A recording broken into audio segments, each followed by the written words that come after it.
ધોરણ 6 ની અંદર ગણિતમાં બીજું ચેપ્ટર રેખાઓ અને ખૂણાઓ, લાઇન્સ એન્ડ એંગલ્સ. પહેલા આપણે યાદ રાખવાનું છે કે બિંદુ કોને કહેવાય, રેખા કોને કહેવાય, રેખાખંડ કોને કહેવાય, કિરણ કોને કહેવાય, એ બધી વસ્તુ આપણે પહેલા શીખવાની છે. બિંદુ એ ચોક્કસ સ્થાન દર્શાવે છે. આ બધી ખાલી જગ્યાઓ અહીંયા હોય તો કોઈ સ્થાન ના દર્શાવે, પણ આ જો આ બિંદુ કરેલું હોય તો આપણને ચોક્કસ સ્થાનની ખબર પડે કે પી અહીંયા જ છે. બિંદુ જ કરેલું ના હોય તો આ બધી જગ્યામાં આપણને ખબર ન પડે કે પી ક્યાં છે. અને આ બિંદુને આપણે સંકેતમાં આ રીતે ટપકું કરવાનું, અંગ્રેજીમાં એને પોઈન્ટ કહે છે. પણ આને વંચાઈ શું, આને રીડ શું કરાય? આને રીડ કરાય બિંદુ પી. શું બોલાય આને? બિંદુ પી. હવે વાત આવે છે રેખા. તો રેખા છે શું? રેખા એ બંને બાજુ અનંત સુધી પ્રસરેલ સીધી લીટી છે. તમે જોઈ શકો છો આ રહી રેખા, એને બંને બાજુ એરો છે. એરોનો મતલબ શું છે ખબર છે? કે આ બાજુ એનો અંત જ નથી, અનંત સુધી છે, ક્યારે પતે જ નહીં. અને અહીંયા પણ એરો છે એટલે આ પણ ક્યારેય પતતી નથી, અનંત સુધી છે. જે તરફ એરો હોય એ તરફ અનંત સુધી લાઈન હોય. રેખા એટલે શું? તો રેખા બંને બાજુથી અનંત સુધી પ્રસરેલી છે કે નહીં? અને અનંત સુધી પ્રસરેલી હોય એને કોઈ દિવસ અંત હોય નહીં. અંત ના હોય એટલે અંત્ય બિંદુ ના હોય. એટલે લખ્યું છે તેને અંત્ય બિંદુઓ હોતા નથી. તમે કહો સાહેબ કેમ? હવે અંત્ય બિંદુ ના જ હોય ને, અનંત સુધી વિસ્તરેલી હોય તો એનો અંત જ ના હોય તો અંત્ય બિંદુ ક્યાંથી હોય? અને અંત્ય બિંદુ ના હોય એટલે એની લંબાઈ પણ માપી શકાય નહીં. અંત હોય કોઈ જગ્યાએ તો આપણે એને માપી શકીએ, પણ આ બંને બાજુ અનંત છે એટલે એને માપી શકાતી નથી. એને સંકેતમાં લખવું હોય તો આવું રેખા કરીને નીચે લખવાનું પીક્યુ, અને એને વંચાઈ શું, રીડ શું કરાય? રેખા પીક્યુ. શું રીડ કરાય? રેખા પીક્યુ. અહીંયા આ રીતે કરીને આર આપેલું હોય તો આપણે લખવું પડે બિંદુ આર. અહીંયા આ રીતે કરીને RS આપેલું હોય તો એને રીડ કઈ રીતે કરાય? વંચાઈ શું? રેખા RS. પહેલા રેખા બોલવાનું અને પછી એના બિંદુ બોલવાના RS. તો આ તો રેખાની વાત થઈ. રેખા એટલે શું? રેખા એટલે બંને બાજુ અનંત પ્રસરેલી લાઈન. રેખા કોઈ દિવસ એનો અંત હોતો નથી. હવે વાત આવે છે રેખાખંડ. રેખાખંડમાં આ લોકોએ શું કર્યું? આ બંને જે એરો છે ને એ કાઢી નાખ્યા. એરો નીકળી જાય એનો મતલબ એમ થાય કે એ અનંત સુધી વિસ્તરેલી નથી. આ બે ડોટ છે ને એના અંત્ય બિંદુ છે. અંત્ય બિંદુ એટલે અંતના બિંદુ. આ બાજુ જાવ એટલે અહીંયા પૂરી થઈ જાય, આ બાજુ જાવ એટલે અહીંયા પૂરી થઈ જાય. યાદ રાખજો, રેખાને અંત્ય બિંદુ ના હોય કારણ કે ત્યાં એરો છે, અનંત સુધી વિસ્તરેલી છે. પણ રેખાખંડને અંત્ય બિંદુ હોય કારણ કે ત્યાં એરો નથી, અનંત સુધી વિસ્તરેલી નથી. માટે આ જે પીક્યુ છે એ એના અંત્ય બિંદુ છે. એને સંકેતમાં કેવી રીતે લખવાનું? જેમ આપણે આ રેખાનું સિમ્બોલ કરીને પીક્યુ કર્યા હતા એમ અહીંયા રેખાખંડનું સિમ્બોલ કરીને પીક્યુ કરવાનું. જેમ આપણે ઉપર આ રીતે રીડ કર્યું હતું, વાંચ્યું હતું રેખા પીક્યુ, એમ અહીંયા આપણે વાંચવાનું રેખાખંડ પીક્યુ. આ રીતે લાઈન કરીને સમજો કે એસટી આપેલું હોય તો એને વંચાય શું? રેખાખંડ એસટી. રેખાખંડ એસટી. ચાલો હવે વાત કરીશું કિરણ. કિરણ એ રેખાનો એવો ભાગ છે જેનો એક જ ઉદ્ભવ બિંદુ હોય અને બીજી બાજુ અનંત સુધી પ્રસરેલી હોય. હવે તમને ખબર પડી ગઈ છે કે આ જે એરો છે એટલે આ તો અનંત છે, એનો કોઈ અંત જ નથી. પણ તમે કહેશો કે સાહેબ આ બાજુ એરો નથી એટલે અહીંયા અંત તો છે ને. સાહેબ આ અંત નથી, આ શરૂઆત છે. અહીંયા અંત્ય બિંદુ શબ્દ ના આવે, અહીં ઉદ્ભવ બિંદુ શરૂઆત આવે. આ કિરણ ચાલુ ક્યાંથી થયું? અહીંથી હવે અનંત સુધી જશે એટલે આ ઉદ્ભવ બિંદુ કહેવાય. હવે તમારા મગજમાં એમ થતું હોય કે કિરણ આમ જ હોય તો વાત ખોટી છે. કિરણ આમ પણ હોઈ શકે. આ બાજુ અનંત સુધી વિસ્તરેલું હોય. ઇન શોર્ટ, કિરણમાં એક જ બાજુ એરો આવે, એ જમણું હોય કે ડાબું હોય, એક જ બાજુ એરો આવે અને એમાં જે પોઈન્ટ હોય ને એનો ઉદ્ભવ બિંદુ કહેવાય. અહીંથી એની શરૂઆત થઈ કહેવાય એટલે એને અંત્ય બિંદુ નહીં, ઉદ્ભવ બિંદુ કહેવાય. સિસ્ટમ ઈ જ છે. અહીંયા રેખા કરીને પીક્યુ કર્યું હતું, વંચાતું હતું શું? રેખા પીક્યુ. અહીંયા સિમ્બોલ કર્યો રેખાખંડનો અને પીક્યુ લખ્યું અને શું વંચાય? રેખાખંડ પીક્યુ. એમ અહીંયા પણ આ કિરણના સિમ્બોલ કરીને નીચે પીક્યુ લખવાનું, વંચાય શું? કિરણ પીક્યુ. ચાલો બીજું એક આપણે કરીએ છીએ અને લખીએ છીએ ઓપી. વંચાય શું? તો જો આ ઉપર કિરણ છે તો લખવાનું કિરણ અને પછી ઓપી.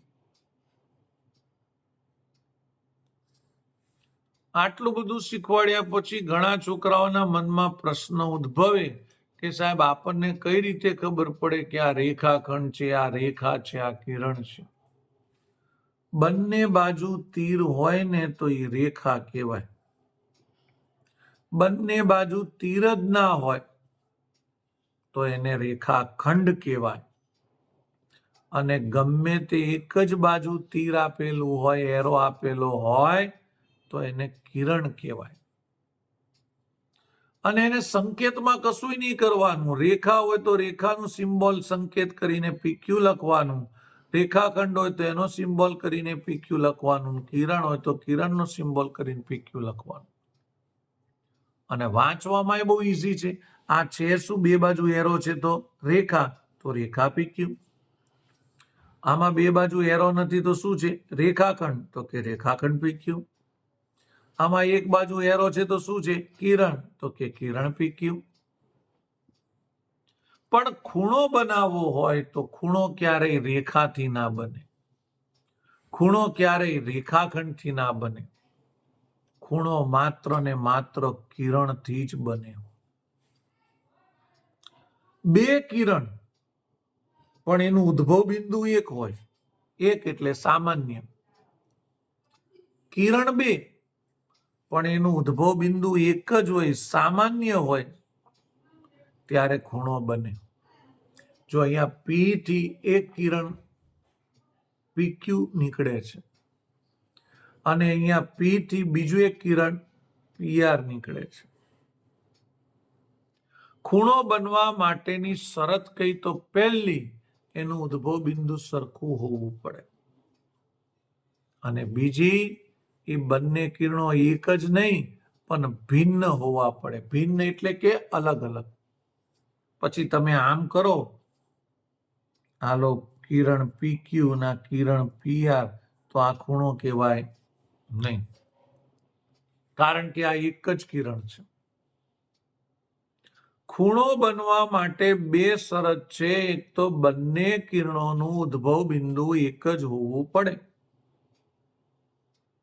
અને બીજું, બંને કિરણો ભિન્ન હોવા પડે. ભિન્ન એટલે કે અલગ અલગ. તો હવે તમે જોજો શું લખું છું. આ જે સિમ્બોલ છે ને મિત્રો, એને કહેવાય ખૂણો. ખૂણો ક્યુ પી આર. હવે તમે આમ આવ્યા, ઊંધું પણ જવાય. ખૂણો RPQ, ખૂણો RPQ આ રીતે પણ લખાય, ખૂણો QPR આ રીતે પણ લખાય, ખૂણો RPQ, અને શોર્ટમાં પણ લખાય ખૂણો P. તમે કહેશો કેમ ખૂણો Q ના લખાય? ના લખાય. ખૂણો R ના લખાય? ના લખાય. તો ખૂણો P કેમ લખાય? કારણ કે એ સામાન્ય ઉદ્ભવ બિંદુ છે. P થી જ બંને ચાલુ થાય છે, શરૂ થાય છે. માટે શોર્ટમાં લખવું હોય તો ખૂણો P લખાય. હવે આને વંચાઈશું તો આ શેનું સિમ્બોલ છે કે ખૂણાનું, તો વાંચો ખૂણો QPR, ખૂણો RPQ, ખૂણો P. ચલો હવે આ મેં લખ્યું છે, આપણે આદિત્યને પૂછીશું આને રીડ શું કરાય? બિંદુ R. યસ, બિંદુ R. ઘણા છોકરાઓ કે ટપકું R, પણ ટપકું ના બોલાય, ટપકું કરાય, પણ આ ટપકાને કહેવાય શું? બિંદુ. ચાલો આને શું કહેવાશે? રેખા RS. બરાબર છે. આને વંચાઈશું રેખા RS. એને પેલા જોયું આદિત્ય કે આ છે શું? તો કે બે બાજુ એરો છે, એટલે આ તો રેખા છે, એટલે એને કહી દીધું રેખા RS. ચાલો આને શું કહીશું? કિરણ PQ. યસ, આને વંચાશે કિરણ PQ. એને જોયું કે એક જ બાજુ એરો છે, એક બાજુ એરો હોય એટલે કિરણ હોય, તરત એને કહી દીધું કિરણ PQ. ચલો આને શું કહેવાશે? રેખાખંડ ST. યસ, આને વંચાશે રેખાખંડ ST. એને જોયું કે ભાઈ અહીંયા એકે એરો નથી એટલે રેખાખંડ કહેવાય, અને રેખાખંડ છે એટલે અહીંયા બોલ્યો રેખાખંડ ST. હવે મિત્રો અહીંયા એવું લખ્યું છે બિંદુ S. આ શબ્દોમાં છે.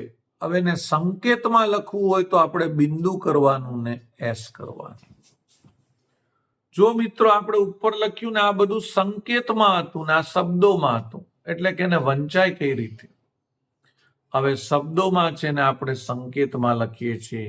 હવે આ રીતે લખ્યું હોય તો પહેલા આપણે શું જોવાનું ખબર છે? આને બે બાજુ એરો છે? ના, એટલે રેખા નથી. આને એક બાજુ એરો છે? ના, એટલે કિરણ નથી. એકે બાજુ એરો ના હોય તો એ શું હોય? રેખાખંડ. એટલે આપણે લખવાનું અહીંયા રેખાખંડ QP.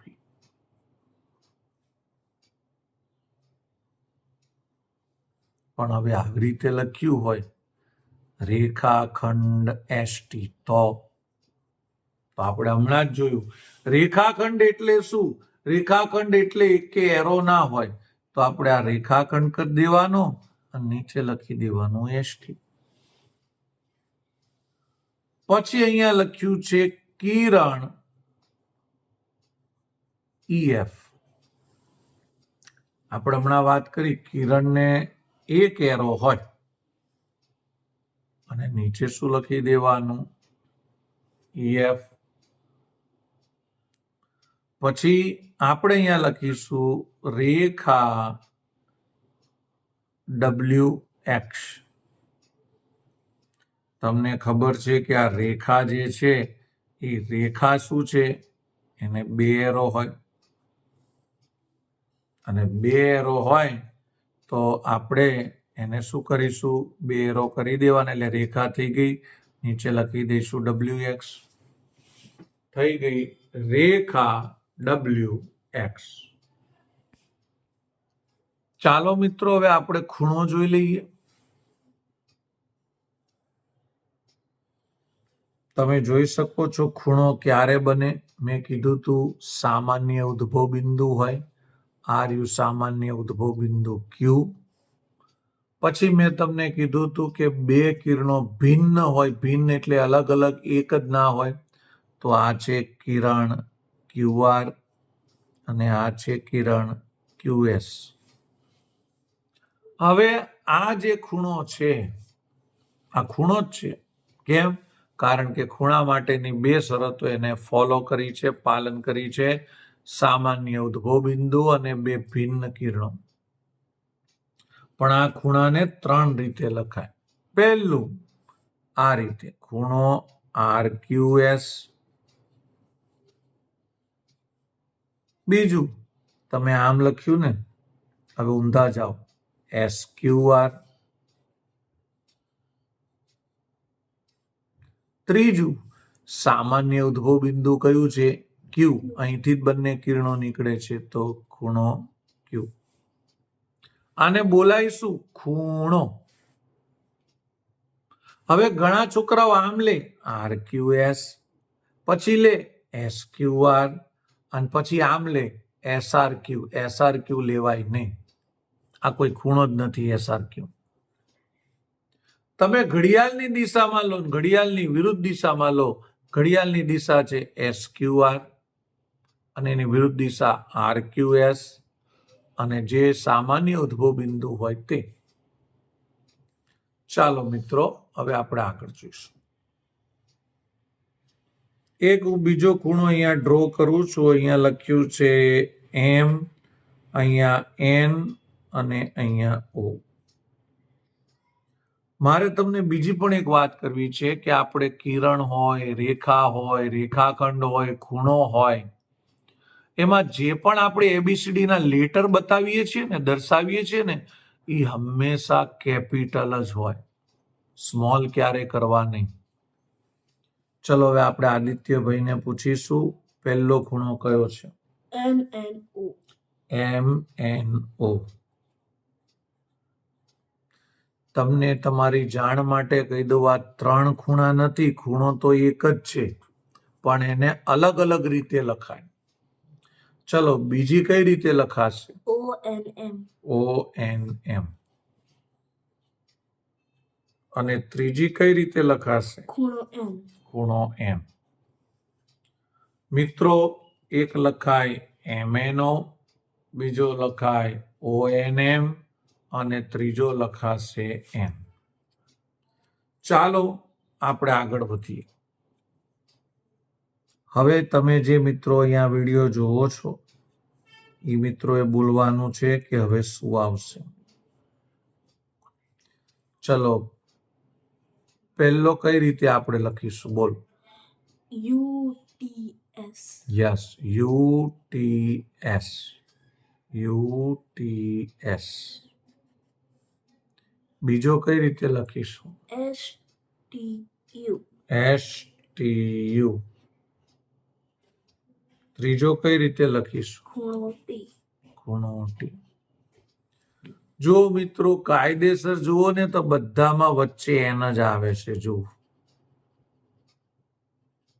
અહીંયા પણ બધામાં વચ્ચે T જ આવે છે. કેમ વચ્ચે એક જ આવે છે? કારણ કે ખૂણો અહીંયા જ બને. ખૂણો અહીંયા જ બને. ક્યાં? જ્યાં સામાન્ય ઉદ્ભવ બિંદુ હોય ત્યાં. એટલે બધામાં ઈ તો કેવું આવશે? સરખું જ આવશે. અહીંયા તમે જુઓ N પર જ ખૂણો બને છે એટલે N બધામાં કેવા આવશે? સરખા આવશે. હવે એને શબ્દોમાં અને સંકેતમાં કઈ રીતે લખાય એ પણ આપણે જોઈ લઈએ. અહીંયા લખ્યું હોય કે ખૂણો PQR, તો એને સંકેતમાં શું લખવાનું? ખૂણાનું સિમ્બોલ કરવાનું. ઘણા લોકો આવું L કરે છે, આવું સિમ્બોલ ના થાય, થોડું સ્લેન્ટિંગ કરવું પડે, ખૂણા જેવું લાગવું પડે અને લખવાનું PQR. અને વંચાઈ શું, રીડ શું કરાય? ખૂણો PQR. અહીં એવું લખ્યું હોય કે ખૂણો STU, તો ખૂણાનું સિમ્બોલ કરો અને લખો STU. અહીંયા એવું લખેલું હોય ખૂણો P, ખૂણાનું સિમ્બોલ કરો અને અહીંયા લખો P. તો આ રીતે તમે ખૂણાને પણ દર્શાવી શકો. પણ મિત્રો આપણે વાત કરી બિંદુ એટલે શું?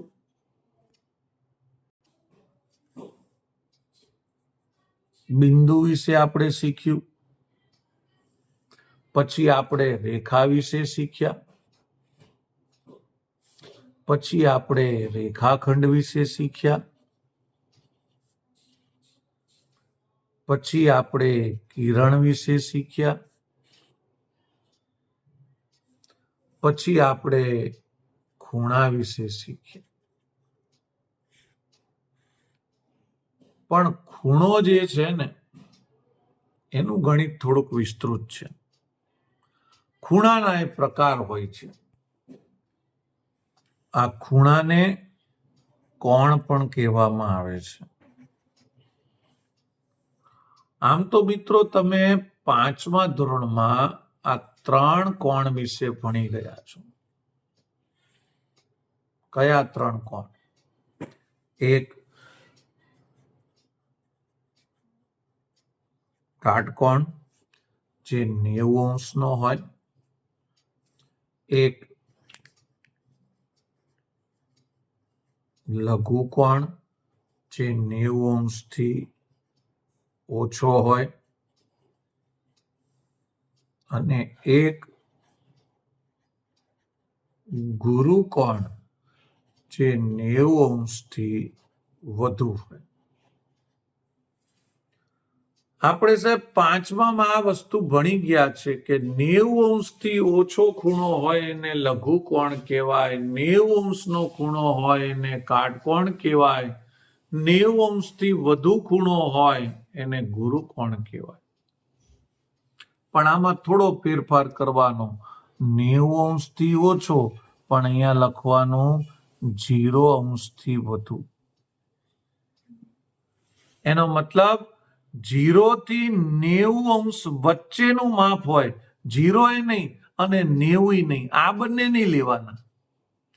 0 થી 90 ની વચ્ચેનું માપ હોય તો એને કહેવાય લઘુકોણ. 90 નું માપ હોય તો એને કહેવાય કાટકોણ. અને 90 થી વધુ, પણ કેટલું વધુ? અને 180 અંશથી ઓછું. 90 અંશથી વધુ પણ 180 અંશથી ઓછું એને કહેવાય ગુરુકોણ. મિત્રો આવું એટલે લખાવું છું કે આ વ્યાખ્યા બની ગઈ. લઘુકોણ એટલે શું? જે ખૂણાનું માપ 0 અંશથી વધુ અને 90 અંશથી ઓછું હોય તેને લઘુકોણ કહે છે. જે ખૂણાનું માપ 0 અંશથી વધુ અને 90 અંશથી ઓછું હોય તેને લઘુકોણ કહે છે. જે ખૂણાનું માપ 90 અંશ જ હોય તેને કાટકોણ કહે છે. જે ખૂણાનું માપ 90 અંશ જ હોય એને કાટકોણ કહે છે. હવે વાત આવે ગુરુકોણની. 90 અંશથી વધુ અને 180 અંશથી ઓછું માપ ધરાવતા ખૂણાને ગુરુકોણ કહે છે. 90 અંશથી વધુ અને 180 અંશથી ઓછું માપ ધરાવતા ખૂણાને ગુરુકોણ કહે છે. તો આ 3 વ્યાખ્યા થઈ. લઘુકોણ એટલે શું, કાટકોણ એટલે શું અને ગુરુકોણ એટલે શું. પણ 6થા ધોરણમાં બીજા 2 કોણ એડ થયા છે. બીજા 2 એ કયા 2 કોણ છે એ આપણે વાત કરીએ. બીજા 2 એડ થાય છે. એમાં પહેલું છે સરળ કોણ અને બીજું છે વિપરીત કોણ. મિત્રો વિપરીત કોણને પ્રતિબિંબ કોણ પણ કહે છે. આ યાદ રાખજો.